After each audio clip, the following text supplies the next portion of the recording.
पंचगंगा नदीतील वाढत्या प्रदूषणाच्या प्रश्नावर गेल्या 2 महिन्यांपासून विविध संघटनांनी आंदोलने, निवेदने आणि जनजागृती मोहीम राबवत प्रशासनाचे लक्ष वेधले होते। अखेर या आंदोलनाची दखल घेत जिल्हाधिकारी डॉक्टर विजय राठोड यांनी इचलकरंजी ते तेरवाड बांधाऱ्यापर्यंत नदीतील जलपर्णी हटविण्यासाठी इचलकरंजी प्रोसेस असोसिएशनला आदेश दिले आहेत। त्यानुसार प्रशासन आणि इचलकरंजी प्रोसेस असोसिएशन यांच्या संयुक्त विद्यमाने पंचगंगा नदी स्वच्छता मोहीम युद्ध पातळीवर सुरू करण्यात आली आहे। या पार्श्वभूमीवर तेरवाड बंधारा परिसरात जेसीबीच्या सहाय्याने नदीतील जलपर्णी हटविण्याचे काम सुरू आहे। नदीपात्रात मोठ्या प्रमाणात साचलेल्या जलपर्णीमुळे पाण्याचा प्रवाह बाधित होत आहे। तसेच नदीतील प्रदूषणात वाढ झाल्याने नागरिकात नाराजगी व्यक्त होत होती।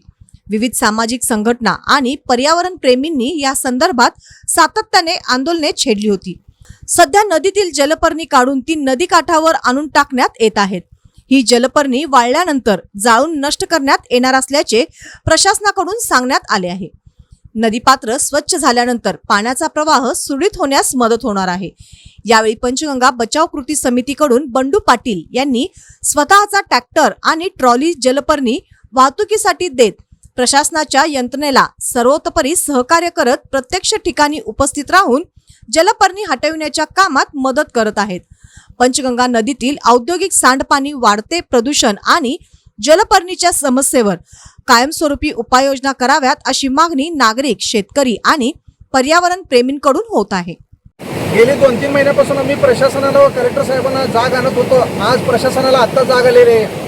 ही जलपर्णी एवढी मॅकलेली आहे की पाणी नदीमध्ये पाणी दिसत नाही, सगळीकडे जलपर्णी दिसते जसं स्टेडियम झाल्यासारखं। कलेक्टर साहेबांनी 7 दिवसात जलपर्णी काढा म्हणून असं प्रोसेस असोसिएशन असू दे किंवा नगरपालिका असू दे किंवा सर्व औद्योगिक वसाहत असू दे यांना आदेश दिलेला आहे। त्याप्रमाणे आज तेरवाड बंधारा येथे जलपर्णी काढण्याचं काम युद्ध पातळीवर सुरू आहे। याच्यामध्ये एक जेसीबी व 4 ते 5 ट्रॅक्टर आणून आज जलपर्णी काढण्याचं काम चालू आहे। हेच जर जलपर्णी अगोदरच आम्ही 1 महिन्याच्या मागे काढली तर एवढी जलपर्णी मोठ्या प्रमाणात आली नसती। थोडा वेळ का असेना, खरं शासनाला जाग आल्याबद्दल शासनाचे आभार।